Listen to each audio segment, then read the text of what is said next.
আর যে দুপুরে মসুর ডাল রানবো, মসুর ডাল মানে হাতলা ডাল রানবো। আর কাস্কি মাছে গুণের এয়ার ফায়ারে দি বাজি করবো। এই কাস্কি মাছে গুণের একখান রহস্য আছে, মানুষের সেবা করলে না হায় মেহরবানি। আর গুয়া মাছ ধুইতে ধুইতে না বারব হুন হানি। তো এই মাছে গুণ যেত ধুইবেন এত আনের হুন হানি জীবনও বার হইতো না। তো কিছু মানুষের সেবা করলেও না হাইবেন মেহরবানি।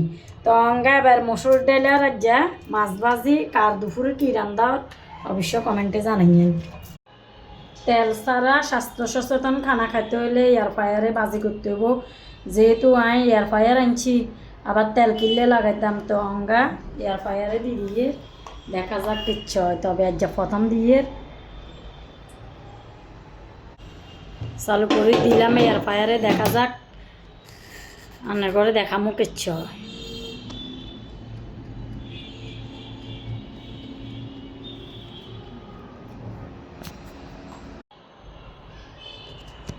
মাশাল্লাহ আলহামদুলিল্লাহ। আসলে এয়ার ফায়ার মানছে কয় বুয়া, একেবারে বুয়ানো দেখছেন নি। স্বাস্থ্য সচেতন থাকতে হইলে তেল ছাড়া খাইতে হইলে তেলও বাঁচি দেব, স্বাস্থ্য সচেতনও থাকবেন আপনারা। তো মাছ এখন কি সুন্দর ফ্রাই হয়ে গেছে, কি কইতাম আপনার ঘরে আসলে বুঝাইবের বাসা নাই প্রকাশ করার। আলহামদুলিল্লাহ। আর এখন তেলের তেদি বাজি করলে মাছটা নষ্ট হয়ে যেত, তেলেও থাকতো, কিন্তু অঙ্গা এমন সুন্দর হয়েছে কইবের মতন না।